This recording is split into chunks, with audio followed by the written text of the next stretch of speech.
암 진단을 받고 그 다음 단계로 이제 치료가 결정이 되면 이제 대부분 환자들이 수술을 하게 되잖아요. 근데 되게 요즘에 수술이라는 게 빨리빨리 되지를 않아요. 워낙 암 환자분들이 많다 보니까 빨라야 한 달, 아니면 보통 뭐 3개월까지 딜레이 되는 경우가 있거든요.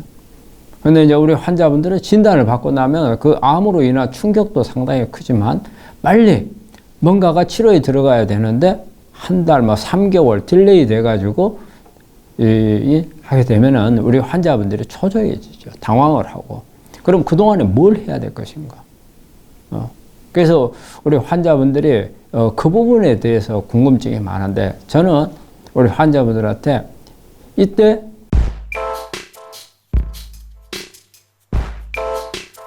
가장 중요한 것은 면역을 올려야 된다고 말하고 싶어요. 대부분의 사람들은 어떻게 생각을 하냐면요.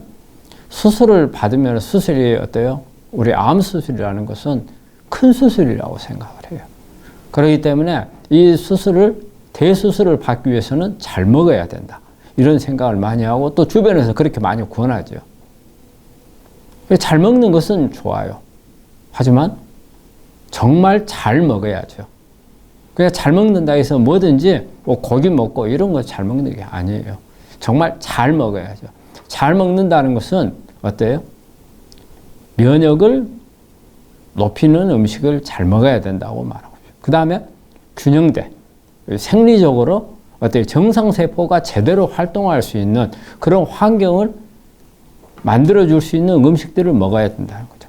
암세포는 굶고, 정상세포는 활기차고, 이런 음식들. 그러면서 면역을 높이는 음식. 이런 부분들을 준비하는 게 수술을 할 때까지의 준비 기간이라고 봐요.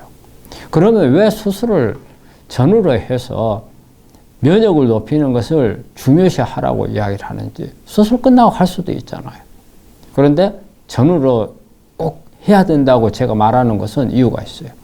뭐냐면 수술을 하게 되면 우리가 상처를 내는 겁니다. 그리고 수술이 끝나고 나면 이 상처가 다시 정상적으로 어때요? 회복이 돼야 돼요. 즉 세포가 재생이 돼야 되는 겁니다.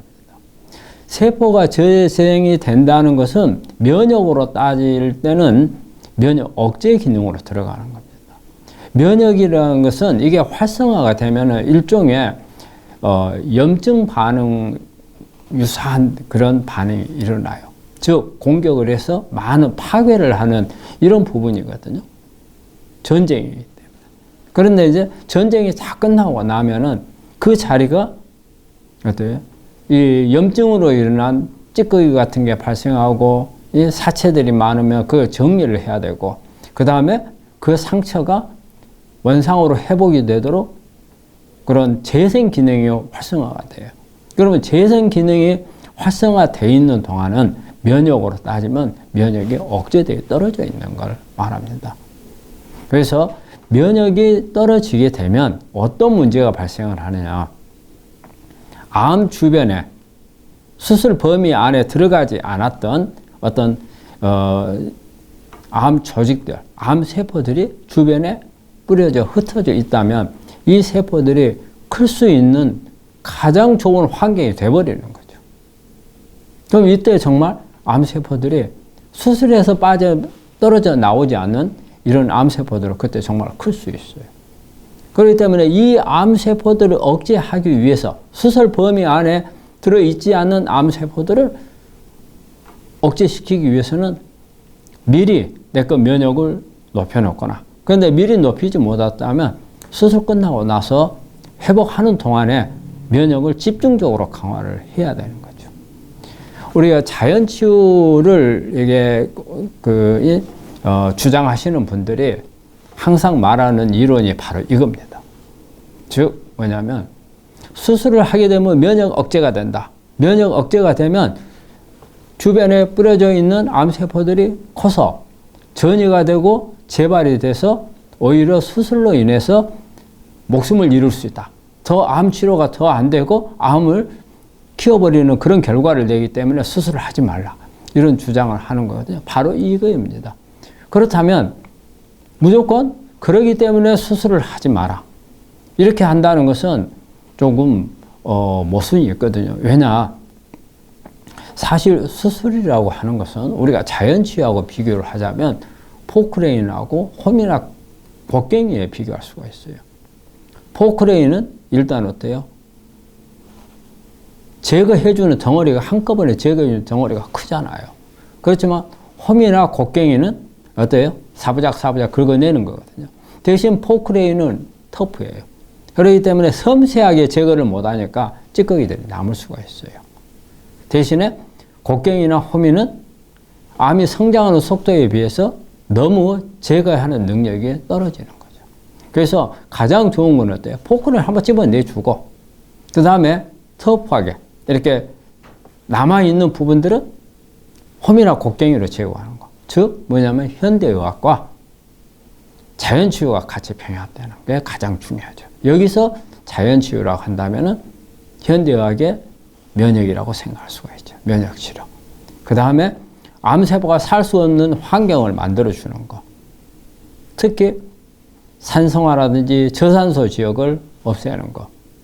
그리고 정상세포의 기능을 활성화시켜 놓는 것. 이런 부분들이 필요하겠죠.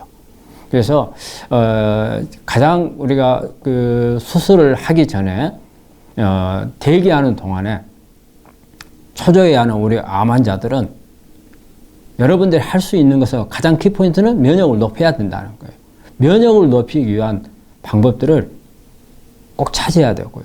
그 다음에 미리 시간 여유가 있다면 면역도 여러 가지가 있어요. 무조건 면역을 높인다고 해서 다 되는 게 아니에요. 환자마다 면역 기능이 다 달라요. 그러면 어떤 부분에 나한테는 문제가 있는가 이런 부분들을 검사를 하실 필요가 있어요. 미리.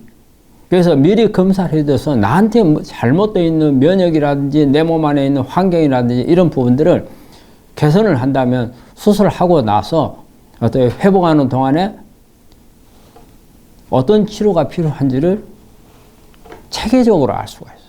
그래서 정말 우리가 내가 가지고 있는 암에 대한 기수라든지 어떤 앞으로 예후라든지 그것보다 훨씬 좋은 결과를 얻기 위해서는 이런 부분들에 대한 준비가 필요하다고 생각을 하고 그리고 수술을 앞둔 우리 암 환자분들은 당황하지 마시고 면역을 높이는데 총력을 기울이기를 바랍니다.